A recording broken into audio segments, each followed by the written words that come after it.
Hello and welcome back to my channel. My name is Eleanor and today I'm going to be giving a spoiler-filled review of Horrorstör by Grady Hendrix. As you can see, this book looks like an IKEA catalogue, and you would be right in thinking that because this is about a store in America, in Ohio, called Orsk, which is a kind of cheaper knockoff version of IKEA. IKEA doesn't exist in this world, and it is very clear that Orsk is trying to copy the giant superstore. It's got the same idea as IKEA, and this book and Grady Hendrix was so clever and masterful in how he has written this and formatted the book, because the book looks like a catalogue, and all the way through it there's references to pages of diagrams for items you can buy out of Orsk and build, and etc. It just continues on, and I just think it's such a clever concept. It's such a fun idea. It's not a very long book, and it's a ghost story. So this is a horror story about ghosts in a giant superstore in the middle of the night. So from now on I'm going to be talking about spoilers, so come back to this video once you've read the book. I really enjoyed this. The characters were annoying, but I don't think you're supposed to like them. These people work in retail, they've had the life sucked out of them, literally and figuratively, and they're stuck in this endless loop of working in retail and they're not happy. Lots of things are happening in Orsk, and they keep finding things disturbed and messes made in the morning. And the manager, Basil, wants some staff members to stay overnight to see if they can find out who or what is making this mess, because come early the next morning, this Orsk has an inspection due. So Basil, the manager, or supervisor, I should say, is very eager to find out what's going on. So he enlists the help of some other staff members to stay overnight and investigate.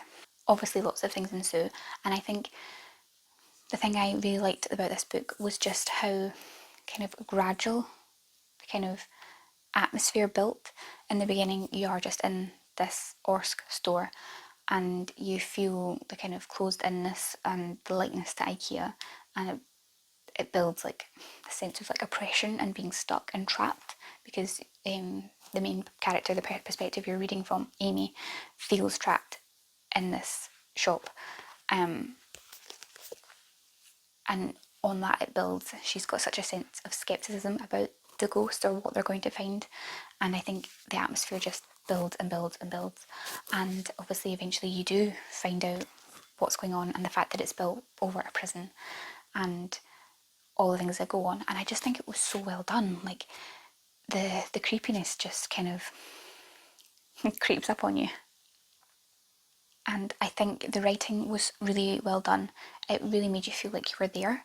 You felt trapped with these characters, you felt stuck in this endless loop too, and I can't imagine how eerie that would be, to be stuck in a shop like Orsk, like IKEA, at night when the lights are out and it's all these fake rooms.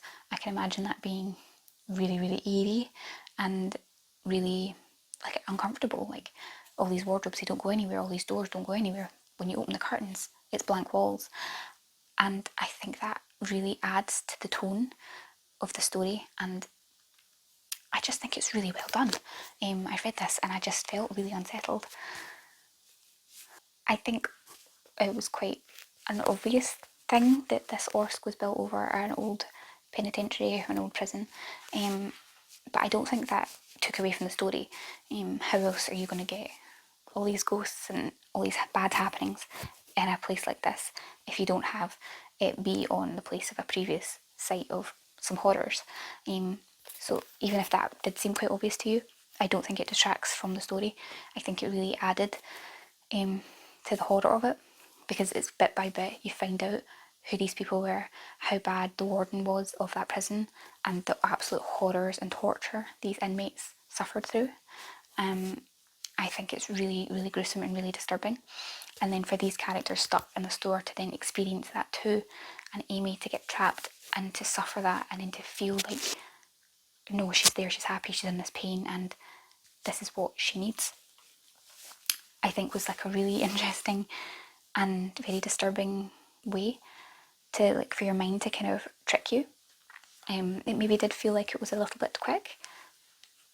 Like, Amy wasn't in that bad place for very long before she started feeling like that was all she had.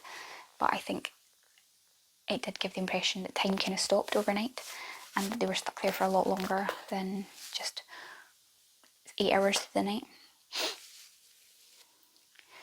Although these characters aren't likeable in the general sense, they were really well written and I think really, really well rounded and very interesting. They were all very different personalities, brought different things to the table, and with the whole seance section, I thought that was interesting. I'm not sure I quite liked all the handcuffing business. I just thought that was a bit like typical. Yeah, you kind of knew something bad was going to happen when they all kind of handcuffed themselves together. So that was a bit, and I feel like I had a level of skepticism going into this book. I thought I was going to like it, and I'd heard good things about it. But I'm also kind of wary of books that feel like at the end they're just going to be like, oh, it was all a dream, or it was just a hallucination, or I really hate things like that. It takes away the powerfulness of the story if it ends up being it was all a dream, it was all something else. So when they had the whole seance section, I was wondering, like, is this all just going to be jump scare? Is this going to end up being a kind of innocuous reason behind everything? So I was very glad when we got all the way through the story and they got out that yes, it did all happen. People were trying to write them off, but it was still real. It wasn't drawn up as a hallucination. And I was very pleased by that, because stories like this, they can exist in the real world, but you shouldn't have to make them, you shouldn't have to justify them. They should just be able to exist in that world and to have that thing going on. You don't have to take away its punch by saying that it was, it was all a dream, it was all fine, because I hate stuff like that so much. That also ties into my thoughts on the ending of this, and I really, really liked it. I loved that Amy and Basil went their separate ways. You weren't sure what was going on, but I loved that they came back to obviously help those that they left behind. I'm not going to go into too much detail because I don't think there's need for that, but I like that it's got an ambiguous end, and that they're going to keep coming back and they're going to save these people that they worked with who they weren't necessarily friends with, but they had this shared experience and they're going to try and get them out.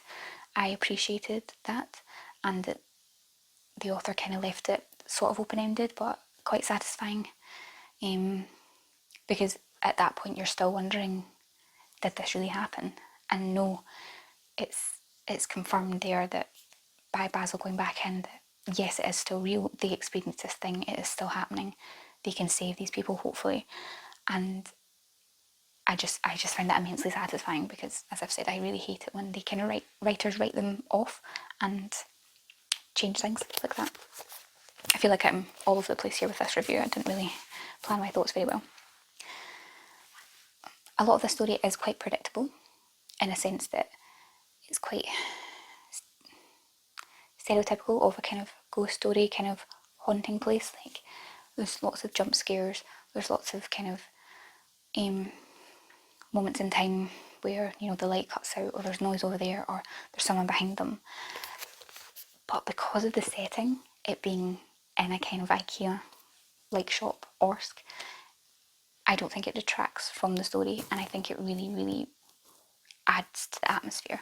This is such a quick read, a really, really quick story, and it pulls you in from the beginning, and is just, the kind of flow of the story is really well done. The pacing is excellent, and yeah, I just really enjoyed this, and I thought it was very well done. And I think that's all of my thoughts. I don't really know what else to say. If you've read this book, be sure to let me know in the comments, and we can chat more about the things that you liked or didn't like about this story. As I say, I don't really like any of the characters in particular. They were all just kind of but you're not always supposed to like the characters. You're just supposed to appreciate them and their role. And yeah, I think I just absolutely love the kind of the style of this, the fact that it's made like a catalogue. It's got all these creepy pictures on the back.